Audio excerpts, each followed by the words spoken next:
নতুন শহর, নতুন দেশ, সব কিছুই যেন অপরিচিত লাগছে। মনে হচ্ছে যেন দেশের সাথেই সময়, বাতাস, এমনিকি সকালটাও রঙও বদলে গেছে। রুমের জানালা খোলা, পর্দাগুলো এলোমেলোভাবে দুলছে হালকা ঠান্ডা বাতাসে। মৃদু আলো এসে পর্দার ফাঁক দিয়ে তুরার মুখে পড়ছে। তুরা ঘুমের মধ্যে চোখ পিলপিল করে খুলে গেল।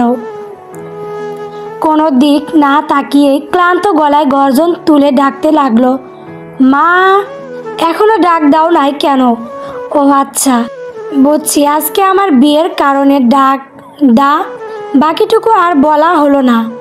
তুরার চোখ আচমকা স্থির হয়ে গেল। চারপাশে এক বিশাল রুম, দেওয়ালে ঝুলানো দামি দামি ছবি, কাছের টেবিলে বিদেশি ফুলের সাজ, নরম কার্পেটের গায়ে পড়া আলো, সব কিছু যেন স্বপ্নের মতো।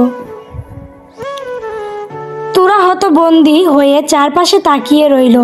মনে মনে ভাবল, আমি কি এখনো ঘুমাচ্ছি? সে তাড়াতাড়ি নিজের হাতে চিমটি কাটল। ব্যথা পেল, তবু জায়গাটা একই। বুক ধক ধক করছে, নিঃশ্বাস ভারী হয়ে আসছে। নিজের কণ্ঠে অবিশ্বাস মিশে গেল, আল্লাহ, আমি কোথায়?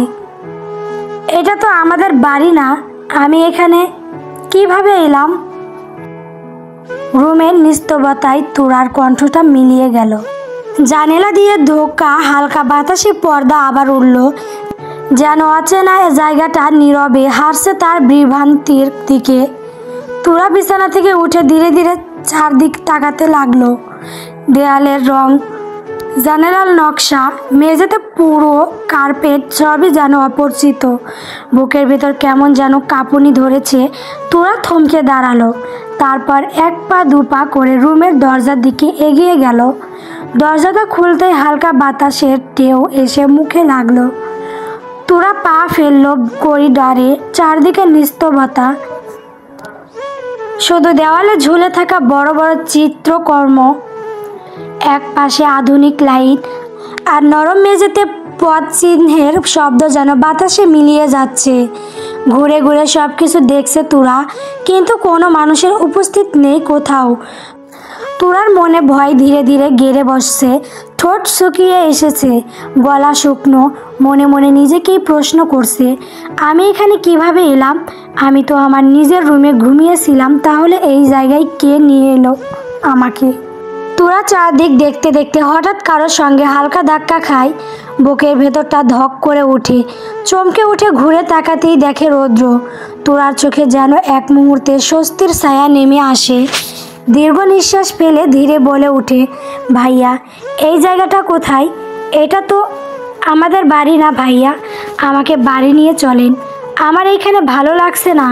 রৌদ্রর ঠোঁটে ধীরে ধীরে দুষ্টুমি মেশানো একটুখানি হাসি ফুটে উঠল। এক ধাপ এগিয়ে এসে সে একদম তুরার সামনে দাঁড়ালো। হালকা বাতাসে উঠতে থাকা তুরার চুলগুলো মুখের ওপর এসে পড়ছিল। রৌদ্র নরম হাতে সেই এলোমেলো চুলগুলো কানের পিছনে গুজে দিয়ে নিচু স্বরে বলল, রিল্যাক্স বেবি, এত তাড়া কিসের?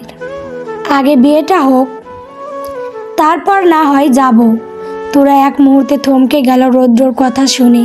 মুখে বিস্ময়ের ছাপ, চোখে অবিশ্বাস। পরক্ষণে নিজের অস্তিত্বটা ঢাকতে হালকা হেসে বলল, মজা করছেন তাই না? প্লিজ ভাইয়া, আমাকে বাড়ি নিয়ে চলেন, আমি বাড়ি যাব। রৌদ্র তুরার কথায় এক মুহূর্তে থেমে গেল। তার চোখে হঠাৎ যেন একরকম দৃঢ়তা ফুটে উঠল। পরের মুহূর্তে রৌদ্র হাত বাড়িয়ে তুরার কোমর চেপে ধরে নিজের দিকে টেনে আনলো একদম কাছে। তুরা হতবাক হয়ে গেল এই আচরণে। বুকের ভেতর ধক ধক শব্দ যেন আরও বেড়ে গেল। রৌদ্র নিচু গলায় কিন্তু অদ্ভুত ধীর স্বরে বলল, আমি মজা করছি না তুরা, তোকে আমার ভালো লাগে। আমি তোকে এইখানে এনেছি কারণ আমি তোকে বিয়ে করব। আর সেই বিয়েটা হবে শুধু আমার সাথেই, বুঝেছিস? তুরার মাথায় যেন আকাশ ভেঙে পড়ল। পুরো পৃথিবী থমকে গেছে মনে হচ্ছে। রৌদ্র এমন কথা বলছে কেন? মাথা ঠিক আছে কি না তার? ভাইয়া, আপনি এইসব কি বলছেন? আপনার মাথা ঠিক আছে তো? রৌদ্র ধীরে হেসে তুরার দিকে তাকালো। আরে ডার্লিং, আমার চুম্বক পাখি। রৌদ্র কখনো মাথা নষ্ট করে কথা বলে না, যা বলি সব একদম সিরিয়াস। কথাটা বলে রৌদ্র তুরার মুখে হালকা ফু দিল। তুরার আগে চোখ বন্ধ করে ফেললো, মনে মনে ভাবলো আর না, অনেক সহ্য করেছি ভাইয়া এই আচরণ, এইবার ভাইয়া সীমা ছাড়িয়ে গেছে। রাগে কাঁপতে থাকা তুরা মুহূর্তে নিজের সমস্ত শক্তি দিয়ে রৌদ্রকে ধাক্কা দিল। চোখ রাঙিয়ে চিৎকার করে উঠল, আপনি একটা পাগল, তার সাথে একজন চরিত্রহীন মানুষ। আপনার সাহস কি করে হয় আমাকে এখানে নিয়ে আসার? আর কি বললেন, আপনি আমাকে বিয়ে করবেন? আপনার কি মনে হয় আপনার মতো একজন চরিত্রহীন মানুষকে আমি বিয়ে করব? কখনো না।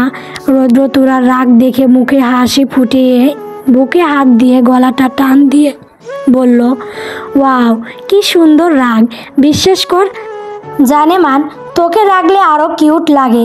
এখন তো ইচ্ছে করছে তোকে। না না না, এখন না, 3 কবুল বলার পর। আচ্ছা চল, কাজে এসে বসে আছে। দুজন মিলে একটা প্রাইভেট বন্ধনে আবদ্ধ হয়ে যায়। তোরা রাগ যেন শরীরের প্রতিটা শিরা উপশিরা ভরে জ্বলতে লাগলো। তার চোখ লাল হয়ে উঠল, কান দিয়ে যেন ধোঁয়া বেরোচ্ছে, বুকের ভিতর দম আটকে যাচ্ছে রাগে। ইচ্ছে করছে রৌদ্রকে সামনে থেকে তুলে আছাড় মেরে দিতে। গলা কাঁপতে কাঁপতে চোখে অস্ত্র জমে উঠে সে রাগে বলল, আপনি কি ভেবেছেন আপনি আমাকে নিয়ে এসে পড়লেই আমি আপনাকে বিয়ে করব? হাই, কি আছে আপনার? শুধু টাকা পয়সা, রূপ আর ক্ষমতা, এগুলো থাকলে মানুষ বড় হয় না।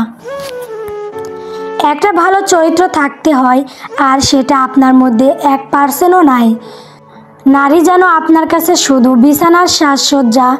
আমি ভাবতাম আপনি এতদিন আমার সাথে যা আচরণ করছেন সব হয়তো দুষ্টুমি করে বলেছেন, কারণ আপনি তো হাজার হাজার নারীর সান্নিধ্যে যান, নাটক করেন, তাই ভেবেছিলাম সেটাই হয়তো অভ্যাস হয়ে গেছে আপনার। কিন্তু আমার সব ভুল ছিল যে চরিত্রহীন সে নিজের পরিবারের মানুষকেও কুনজরের থেকে রেহাই দেয় না, যা আমি আজ প্রমাণ পেলাম। আর আপনি কি ভেবেছেন আমি আপনার বিষয়ে কিছু জানি না? আমি সব জানি রৌদ্র খান, সব। শুধু মুখে বলিনি, কারণ আপনি আমার ভাই, একজন পরিবারের সদস্য বলে চুপ ছিলাম। রৌদ্রর মুখের হাসিটা মুহূর্তেই মিলিয়ে গেল, চোখ দুটো লাল হয়ে উঠল রাগে। এতক্ষণ যে মানুষটা শান্তভাবে হাসছিল, এখন তার সেই শান্ত চেহারাটা যেন আগুনে জ্বলছে। এক ঝটকায় সে তুরার সামনে এসে দাঁড়ালো, ইঙ্গুলের মতো সু মেরে তুরার গাল চেপে ধরল। তুরার নিঃশ্বাস বন্ধ হয়ে এলো, চোখ ভয় আর অবিশ্বাসে বড় হয়ে গেল। রৌদ্র দাঁত চেপে গলায় ঝাঁজ মিশিয়ে বলল, অনেক বলেছিস তুই, শালির বাচ্চা। ভালো লেগেছে বলে তুই এখন তেজ দেখাচ্ছিস। শোন হালির ঘরের শালি, আমি কোনো নাটক করছি না, আমি তোকে সত্যিই ভালোবাসি, বুঝছিস? তুই আমার চোখে পড়েছিস মানে তুই আমারই। তোর আমার থেকে মুক্তি পাওয়া কোনো রাস্তা নেই। তুই চাইলি বা না চাইলি তুই আমাকেই বিয়ে করবি। রৌদ্র কথাগুলো যেন আগুনের শেখার মতো তুরার মুখে এসে পড়ল। ভয়, ঘেন্না আর অপমানের মিশ্র অনুভূতির তুরা কাঁপতে লাগলো। তুরার মুখে মুহূর্তের আগে আগুন জ্বলে উঠল, ভয়কে যেন পুরোপুরি গিলে ফেললো সে। দাঁত চেপে চোখ পানি নিয়ে কাঁপা কাঁপা গলায় কিন্তু তিঙ্খ জেদে বলল, মরে গেলেও আমি তোকে বিয়ে করব না। তুই আসলেই একটা খারাপ চরিত্রহীন মানুষ। শেষ পর্যন্ত নিজের বোনকেও তোর কুনজর থেকে রেহাই দিলি না। আমার ঘেন্না হচ্ছে তোকে দেখে, ঘেন্না। রৌদ্রের ধৈর্যের ভাঁজ ভেঙে ফেলেছে তুরা।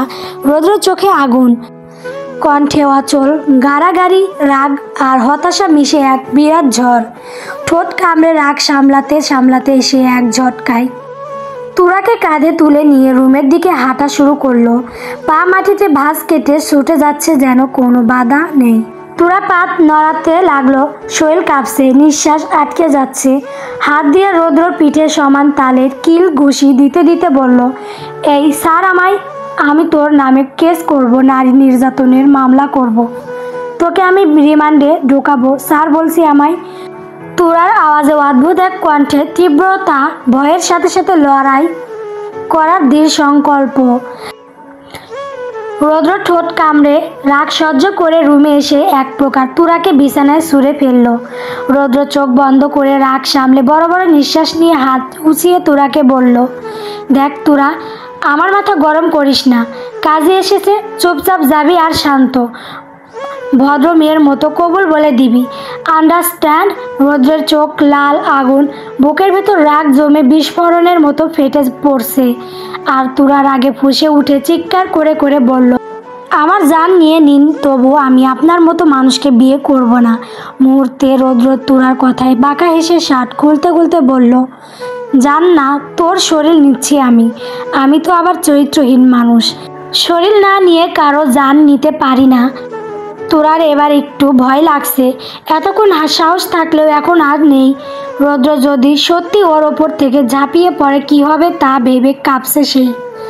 তোরা ধীরে ধীরে বিছানায় পিছাতে লাগলো, হাত পা কাঁপছে, কাঁপা কণ্ঠে বলল, দে, দেখুন আমার কাছে আসবেন না, মেরে ফেলবো কিন্তু আপনাকে। রৌদ্র মুহূর্তে হু হু করে হালকা হেসে উঠল, তার চোখে অদ্ভুত আগ্রাসী উজ্জ্বলতা। ধীরে ধীরে তোরার দিকে এগোতে এগোতে গলা টান দিয়ে বলল, লিখবো তোমার হাতে আমি আমার মরণ।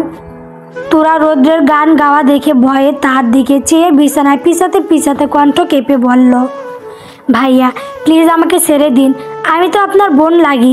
রৌদ্র তোরার কথায় কানে না নিয়ে ধীরে ধীরে এগোতে থাকলো, চোখে আগুন জল সারানো রাগ আর দম্ভ। বল, বিয়ে আগে করব নাকি বাসর আগে করব?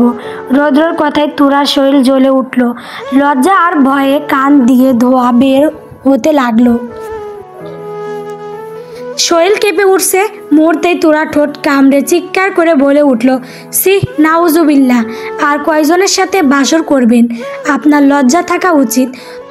তোরা চোখ বড় বড় হয়ে গেছে, গলার কণ্ঠ কেঁপে উঠছে, শরীর ভয়ের সঙ্গে উত্তেজনায় অচল, মনে হচ্ছে নিজের শক্তি আর নিয়ন্ত্রণ হারিয়ে ফেলবে। উচ্চ স্বরে হেসে উঠল রৌদ্র। তোরার কণ্ঠ চোখের রাগ যেন তার কাছে কিছুতেই প্রভাব ফেলছে না, সব কিছু এক কান দিয়ে ঢুকে আরেক কান দিয়ে বের হচ্ছে। তোরার শরীর কাঁপছে, লজ্জা আর ভয়ের ছাপ স্পষ্ট, মনে হচ্ছে প্রতিটি শব্দে সে আরও অসহায় হয়ে পড়ছে। রৌদ্র হাসতে হাসতে ফোঁস করে নিঃশ্বাস ছেড়ে বলল, এই যে তুই সত্যি কথা বলেছিস, আমার লজ্জা থাকা উচিত ছিল, কিন্তু আমার ওই লজ্জাটাই নাই, আমার ভালোবাসাটাই নির্লজ্জ ভালোবাসা। এখন কাছে আয়, তোকেও একটু আদর করে দেখি তুই কেমন টেস্টি। কথাটা বলে রৌদ্র এক টানে তুরাকে একদম কাছে টেনে আনলো। মুহূর্তে তুরার উপরে উঠে গেল, সাউন্ড করতে করতে নরম গলায় হিস হিস স্বরে বলল, অভদ্র হয়েছি আমি তোমারই প্রেমী, তাই কাছে আসো না, আরও কাছে আসো নাইস। কথা বলো না, কোনো কথা বলো না। তোরা আকস্মিকভাবে বিরক্তি হয়ে রাগ, লজ্জা আর ঘেন্নার মধ্যে সাহস জড়িয়ে নিয়ে প্রতিরোধ করার চেষ্টা করতে লাগলো। ভয় পেয়ে সে আত্মরক্ষার এক ছটফট করে তোটা বাঁচানোর একটুখানি জোরে কামড় দিল রৌদ্রর হাতের বাহুতে। রক্ষা করার প্রয়াসে রৌদ্র হালকা চিৎকার করে পিছনে সরে গেল, ব্যথা আর রাগ মিশিয়ে মুখ মুচকিয়ে চিৎকার করে উঠল, আহ কুত্তি রে, আজকে তোরে খাইছি। এলোমেলো ফুলের নোংরা আবর্জনার মধ্যে ঘরে বসে আছে শিহাব। সে কোনোভাবেই মানতে পারছে না যে রৌদ্র তোরাকে সঙ্গে নিয়ে চলে গেছে। শিহাব বারবার চিৎকার করে উঠে, চোখে ক্ষোভ আর হতাশা জেগে উঠছে। আমার তোরাকে চাই, মানে চাই, আমি তোরাকে ছাড়া কাউকে বিয়ে করব না, ওকে এনে দাও, না হলে আমি ওই খান বাড়ির একজনকেও ছাড়বো না। শিহাবের গলা কাঁপছে, হাত বাতাসে দেলে চিৎকার করছে। ঘরের মধ্যে উত্তেজনা ও রাগের তীব্রতা স্পষ্ট, কিন্তু সে একা নয়, মানসিকভাবে সে দৃঢ় এবং নিজের লক্ষ্য স্পষ্ট। শিহাবের বাবা মা ড্রয়িং রুমে বসে আছেন, দুজনের মুখে চিন্তার আঁচড় স্পষ্ট। ঘরের সাজানো ফুলগুলো অচেনা অস্থিরতায় কুড়িয়ে পড়েছে। শিহাব যখন জানলো রৌদ্র তুরাকে নিয়ে চলে গেছে, তখন থেকেই তার ভেতরে পাগলামি ধীরে ধীরে জেগে উঠেছে, মাথায় যেন অলোক ঝড় উঠেছে। সে ঘরে ঢুকে ফুলপত্র ছিঁড়ে ছিঁড়ে সরিয়ে দিল। আন্দাজ করা যায় না কোথা থেকে এই তীব্র আক্রোশ এসেছিল। বারবার চিৎকার করে উঠল, কণ্ঠ ছেদে ওঠা বেদনায়, তোরাকে এনে দাও, না হলে আমি কাউকে ছাড়ব না। শিহাবের চোখে ভালোবাসার পাগলামিটা স্পষ্ট সেই প্রেমে এখনও বেদনা আর রাগের রূপ নিয়েছে। বাবা মায়ের চোখ আঘাত ও ভয় তার একে ধরতে চাইলেও শিহাবের অস্থির পদক্ষেপগুলো থামছে না। ঘরের মধ্যে এক আকস্মিক স্রোত, ভয়, কষ্ট আর অপরিকল্পিত জেদ সব মিশে গেছে। খান বাড়িতে এক বিরাট নীরবতা, কারো মুখে কোনো কথা নেই, হাসি নেই। মানুষেরা যেন একটা গভীর দুঃখের সাগরে ভাসছে। হল রুমে সবাই বসে আছে। রৌদ্রর ফোনে বারবার কল দিলেও বারবারই বন্ধ পাওয়া গেছে। তনুজা খান কণ্ঠ ভেঙে কেঁদে কেঁদে পড়ছেন। মেয়ের জন্য চিন্তায়, অস্বস্তি আর অসহায়তার সীমা নেই। সব কিছুর মাঝে আনোয়ার খানের মুখ চিরস্থির। সে মুহূর্তে শক্ত সঙ্গীতে হয়ে দাঁড়ালেন। গলা কণ্ঠ দৃঢ়তা রেখে তিনি আশিক খানের উদ্দেশ্যে বললেন, থানায় ফোন কর, বলবি আমাদের ঘর থেকে একটা মেয়ে কিডন্যাপ হয়ে গেছে। যে নিয়েছে তাকে ধরতে পারলে যেন আইনের আওতায় নিয়ে জেলে দেওয়া হয়। মুহূর্তে খান বাড়ির সকলে থমকে গেল। সবার চোখে এখন আনোয়ার খানের দিকে। হলটা নিস্তব্ধ, কেবল ঘড়ির টিকটিকির শব্দ আর কিচেনের কোথাও থরথর করা পাত্রের আওয়াজ ভেসে আসছে। রোশনী খান মুহূর্তেই বললেন, কি বলছেন আপনি এগুলো? রৌদ্র নিয়ে গেছে তোরাকে? রৌদ্র আপনার ছেলে, ওকে কেন পুলিশে ধরবো? আনোয়ার খান নীরবে একবার ঘরটা অতিক্রম করে স্থিরভাবে উত্তর দিলেন, হ্যাঁ, রৌদ্র এই বাড়ির ছেলে, অর্থাৎ আমার ছেলে। কিন্তু সে এই বাড়ি থেকে একজনকে নিয়ে পালিয়েছে, তার মানে সে এখন অপরাধী।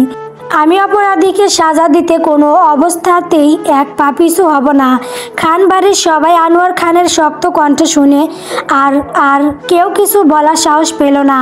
রোশনী খান আঁচল মুখে গুজে কান্না আটকানোর চেষ্টা করছেন।